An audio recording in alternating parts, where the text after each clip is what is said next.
Hi everyone, it's Highlights from Ukraine podcast, your daily audio summary of the latest news reported in the Ukrainian media. My name is Artem, and here is the news. For 354 days, Ukraine stands strong against the forces of the Russian invasion. Polish President Andrzej Duda warned that Ukraine urgently needs to receive military equipment from its Western allies in the coming weeks, otherwise the Russians may win the war, reports European Pravda. In an interview with the French media Le Figaro, the president said that if Putin wins in Ukraine, no one knows where he will stop. Duda reminded that a potential Russian attack on Poland would be a Russian attack on NATO. Foreign Minister of Ukraine Dmytro Kuleba announced new sanctions against Russia before February 24th, the anniversary of the start of Russia's full-scale war in Ukraine, reports Radio Liberty. Kuleba said that sanctions will be announced in different countries in different institutions. According to him, they will signal unity for the sake of victory. The minister said that in the UN, in Kyiv and many other capitals of the world, various events will take place that will send a very clear signal to President Putin. If you, Putin, are playing the game of exhaustion and think that time is on your side, then you are deeply mistaken. Because unity with Ukraine only grows every day and you will definitely lose in this war, stressed Kuleba. We would really appreciate if you could rate us in the apps where you are listening to this podcast: Spotify, Google Podcast, Apple Podcast, and others, ideally with 5 stars. This way more people would learn about the podcast and truths about Russia's invasion of Ukraine. In his evening video address, President of Ukraine Volodymyr Zelensky informed that he has put into effect the decision of the National Security and Defense Council to impose sanctions on 200 people working for the Russian nuclear industry. According to Deutsche Welle, in addition to 199 Russians, there is one Ukrainian in the list, Yuri Chernychuk.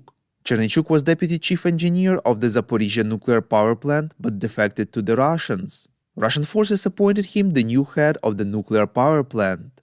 We are doing everything to make sanctions against the Russian nuclear industry part of a global sanctions against Russia for the war, said the president of Ukraine. He stressed that all the elements of the Russian system that are involved in the war in providing terror and financing aggression must be isolated from the global system. Russia's radiation blackmail of the world must be punished, Zelensky added. The president informed that over the weekend the majority of Ukrainians didn't have power outages. He warned that with the start of the new week, consumption will increase and therefore there will be outages scheduled. Zelensky pointed out that the very fact that Ukrainians can have such calm days in terms of energy after the constant terrorist attacks with missiles and Shaheds after the massive missile attack last week proves the professionalism of power engineers and the extraordinary dedication of everyone who works on the provision of Ukraine's energy system. At the same time, he warned that this is not yet a decisive victory on the energy front. Unfortunately, there may be new terrorist attacks from Russia. According to the energy company DTEK, on Monday there are no plans to limit electricity supply in Kyiv city and the region, Odessa and Dnipropetrovsk regions, even though outages may still take place in case of too high consumption. German media Spiegel writes that the German armed forces will start training the Ukrainian military on Leopard 2 tanks next week, reports Suspilne. According to the publication, over the past few days, the German Air Force has delivered the first groups of Ukrainian soldiers with military equipment from Poland to Germany.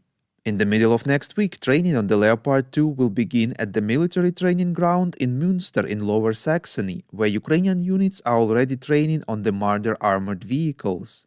The Bundeswehr is planning a kind of turbo course for the Ukrainian military. The training will last only 6 to 8 weeks.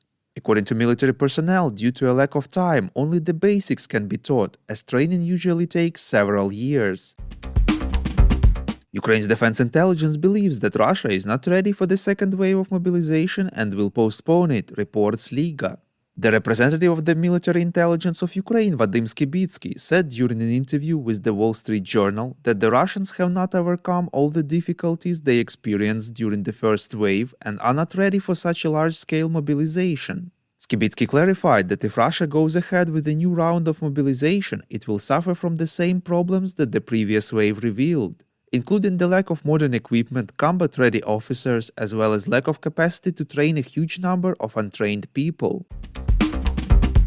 If you like what we do and would like to tip us, you can now do so directly to our PayPal. Check out the link in the description to this episode for more details.